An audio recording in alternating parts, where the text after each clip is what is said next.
University की जो part 1 की बुक है एफएससी लेवल के लिए वो आपको करवा रही हूँ। और इसमें जो आज हम पढ़ेंगे इंट्रोडक्शन पढ़ेंगे कि what is major of central tendency.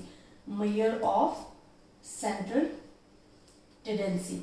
अच्छा, सेंट्रल टेंडेंसी है क्या? ठीक है, हम कहते हैं कि जब हम अपने डेटा को ओवरऑल एक वैल्यू के जरिए रिप्रेजेंट कर रहे होते हैं, जिसे हम एवरेज कह रहे होते हैं, तो उसकी तरफ जो तमाम वैल्यूज का झुकाव है उसको कहते हैं सेंट्रल टेंडेंसी। ठीक है, टेंडेंसी मीन झुकाव सेंटर की तरफ। फॉर एग्जांपल ये आपकी वैल्यूज हैं डिफरेंट, तो यहाँ पे डिफरेंट वैल्यूज हैं, तो जो एक वैल्यू है जो कि मिड सेंटर में है वो आपके ऑलरेडी तमाम डेटा को रिप्रेजेंट कर रही होगी। अब एवरेज क्या है? हम कह देते हैं कि average is a single value which represent the whole data. जब भी आपने डिस्कस करना है ना सेंट्रल टेंडेंसी, तो you must be know the first value is the average, कि आपको पता होना चाहिए एवरेज क्या है। तो एवरेज बेसिकली हम क्या कहते हैं कि average is a single value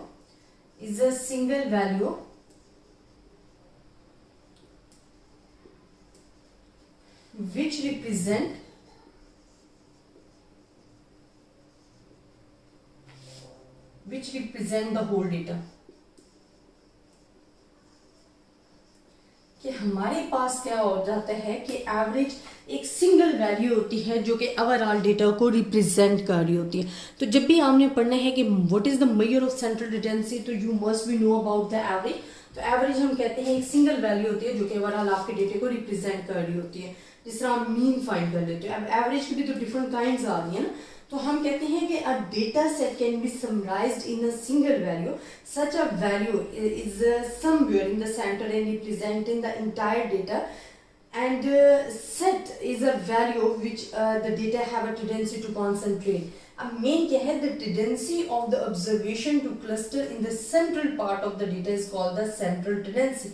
अब मैं आपको बताने लगी हूँ कि what is central tendency। Measure तो बाद में करेंगे ना, पहले सेंट्रल टेंडेंसी क्या है। एवरेज हमारे पास क्या होती है कि एवरेज एक सिंगल वैल्यू होती है जो कि आपके होल डेटा को रिप्रेजेंट कर रही होती है। तो सेंट्रल टेंडेंसी हम क्या है, मैं इसकी डेफिनेशन आपको लिख कर दे रही हूँ। द टेंडेंसी, ये इजी डेफिनेशन है, साथ साथ समझाती जाती हूँ, अगर आपको समझ भी आ गई है ना तो आप इजीली इसे याद कर लोगे। The tendency of the observation, the tendency of the observation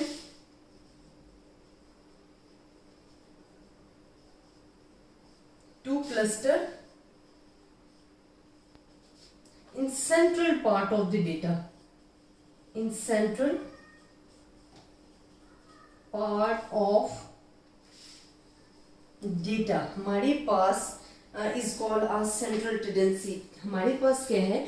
central tendency क्या है कि the tendency of the observation in the central part of the data is called the central tendency. कि हमारे पास जो ऑब्जर्वेशन जो क्लस्टर की सूरत में है, उसकी जो टेंडेंसी है, उसका जो झुकाव है वो central part of the data. जैसे मैंने आपको कहा ना कि जितनी भी वैल्यूज हैं तो उनका जो झुकाव है वो central part of the data की जगह है। तो वो जो एवरेज वैल्यू होती है फिर वो तमाम वैल्यूज को रिप्रेजेंट कर रही होती है। सिंगल वैल्यू जो होती है ना वो तमाम के तमाम डेटा को रिप्रेजेंट कर रही होती है। तो हमारे पास जो सेंट्रल टेंडेंसी होता है, सेंट्रल टेंडेंसी क्या है कि सेंट्रल पार्ट जो वैल्यू का है उसकी तरफ जो वैल्यूज का झुकाव है उसको हम कहते हैं सेंट्रल टेंडेंसी। तो इसके सिंपल डेफिनेशन आप याद रख लोगे, the tendency of the observation two cluster in the central part of the data. की जो झुंड की सूरत में आपकी जो ऑब्जर्वेशन है उसका जो झुकाव सेंटर की तरफ है वो हमारे पास सेंट्रल टेंडेंसी। और मेजर ऑफ सेंट्रल टेंडेंसी क्या होता है? हम कहते हैं summary of value of measure, summary value as a measure of central tendency. और इसकी जो समरी वैल्यू होती है, समरी आपके पास क्या होती है? जो आपके फुल ऑब्जर्वेशन को, फुल स्टोरी को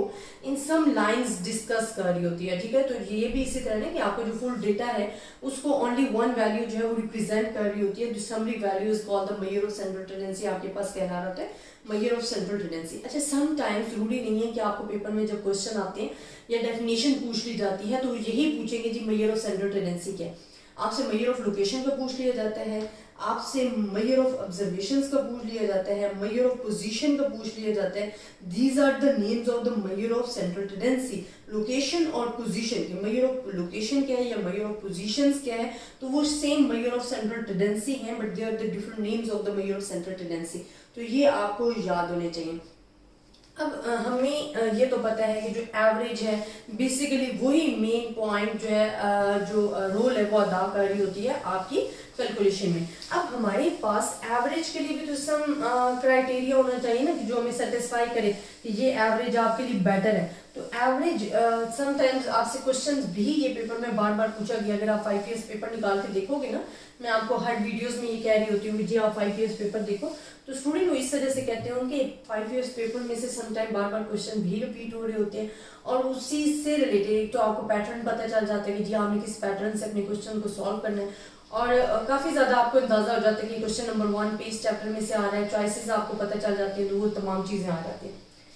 अब इसमें स्टूडेंट आपने देखना है criteria of a satisfactory average, कि अगर सेटिस्फाई कर रही है तो उसके लिए क्या क्राइटेरिया होना चाहिए एवरेज के लिए। एवरेज आपने अभी पढ़ा, एवरेज क्या है, average is a single value which represent the whole data है। तो इसका क्राइटेरिया क्या है कि हम कहते हैं ये एवरेज जो है ये हमें सेटिस्फाई कर रही है। तो फर्स्ट हमारे पास क्या होना चाहिए कि रिगॉर्ड्सली डिफाइन होने चाहिए। रिगॉर्ड्सली डिफाइन का मीनिंग अब क्या है, ठीक है, एक तो आपके पास क्या होनी चाहिए, रिगॉर्ड्सली डिफाइंड होनी चाहिए। रिगॉर्ड्सली डिफाइन होता है कि हमारे पास अच्छी तरह से उसको डिफाइन किया जाए एवरेज को, ठीक है, वो अच्छी तरह से अपने डेफिनेशंस को रिप्रेजेंट कर रही हो, फिर वो बेस कर रही हो all observation, based on all observations, ठीक है, कि तमाम ऑब्जर्वेशन पे डिपेंड कर रही हो। जिस तरह आप फाइंड करते हो ना एक्स बार में आप क्या करते हो, जब भी आपका वैल्यू आती है ना, आंसर आता है, तो ओनली वन सिंगल वैल्यू आती है, तो वो आपके ओवरऑल डेटा को रिप्रेजेंट कर रही होती है। लेकिन अगर आप ऑब्जर्वेशन जब भी एक्स बार फाइंड करते हो और अगर एक भी वैल्यू आपकी स्किप हो जाती है तो your answer will come wrong, ठीक है। तो आपको सही आंसर लाने के लिए each and every value add करना पड़ती है। तो आपकी जो सेटिस्फैक्ट्री एवरेज होती है वो बेस करती है ऑन ऑल ऑब्जर्वेशन पे। नंबर 3 पे आप कह सकते हो कि simple to understand and easy to interpret के हमारे पास अंडरस्टैंड करना और उसका आंसर लेना बहुत ज्यादा आसान और इजी होना चाहिए। ये मैं आपको लिखकर बता रही हूँ, तमाम पॉइंट्स इस वजह से लिख रही हूँ ताकि स्टूडेंट आपका लेवल भी इस तरह का कि आपको एक चीज तो क्लियर हो जाए, ठीक है। अगर आपकी बेसिक अच्छे तरीके से बन जाती है ना तो आपको ये मास्टर तक काम आएंगी, MS लेवल तक ये चीजें काम आएंगी। देन हम कहते हैं कि quickly and easily calculate easily होना चाहिए, इजीली कैलकुलेटेड होनी चाहिए कि हम उसे इजीली कैलकुलेट कर सकें। Then amendable to mathematical treatment, उसमें मैथमेटिकली ट्रीटमेंट अप्लाई किया जा सके। अभी जितनी भी मैं आपको आगे करवाऊंगी ना एवरेजेस, उसमें मैं ये साथ साथ सेटिस्फैक्ट्री एवरेज का बताती जाऊंगी ताकि आपको जितनी भी आप एवरेज पढ़ोगे, आपके पास टोटल 5 एवरेज हैं जो कि आपके कोर्स में इंक्लूड है, तो वो आपको मैं साथ साथ करवाती जाऊंगी और साथ साथ बताती जाऊंगी। इस तरह आपको उनके भी डिसएडवांटेज और एडवांटेज जो है वो नुमाया होते जाएंगे। देन हमारे पास क्या होती है कि relatively stable in repeating sampling experiment. Sampling experiment में स्टेबल रहना बहुत ज्यादा जरूरी है, तो हम कहते हैं stable in sampling experiment.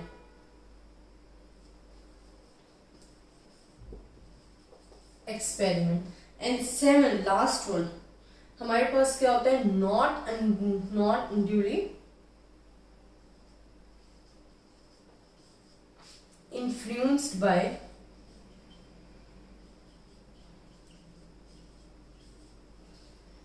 abnormally large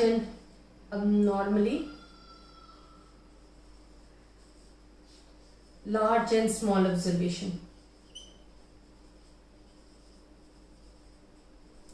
कि उसको असरअंदाज नहीं होना चाहिए किसी भी लार्ज या स्मॉल वैल्यूज अगर ऐड कर रहे हो तो वो अफेक्ट ना हो उससे, ठीक है। तो दिस इज द 7 पॉइंट्स जो कि आपके criteria of the satisfactory average के लिए जरूरी हैं। फर्स्ट इज कि गॉसली डिफाइन होना चाहिए, उसे अच्छे तरीके से क्लियर होना चाहिए, बेस करनी चाहिए ऑल ऑब्जर्वेशंस में, सिंपल टू अंडरस्टैंड हो, इजर टू इंटरप्रेट हो, इजीली कैलकुलेटेड हो, अमेंडेबल टू मैथमेटिकली ट्रीटमेंट हो, stable in sampling experiment and not unduly infused by normally large and small observation. These are the main points हैं जो कि आपने याद रखनी है। तो स्टूडेंट आई होप आपको इतना तो समझ आ गया होगा कि what is the measure of central tendency, what is the average, what is the central tendency and how we can represent the data in a single value and what is the criteria of the satisfactory average. These are the question in discuss in lectures. अगर आपको इनमें किसी भी किस्म का problem होगा आप मुझे बता सकते हो अपने कमेंट्स में. मैं इंशाल्लाह कोशिश करूँगी कि आपको ज़्यादा से ज़्यादा अच्छे तरीके से क्लियर कर सकूँ. और अगर आपकी बेस अच्छे तरीके से बनी होगी तो आई होप आपको ये MS लेवल तक चीज़ें काम आएंगी. तो आई होप स्टूडेंट आपको इस लेक्चर की समझ आई होगी. अगर आपको फिर भी किसी भी किस्म का प्रॉब्लम है आप मुझसे डिस्कस कर सकते हो. ज़्यादा से ज़्यादा स्टूडेंट्स के भी साथ शेयर कीजिएगा. अपनी दुआओं में याद रखिएगा. अल्लाह हाफिज़.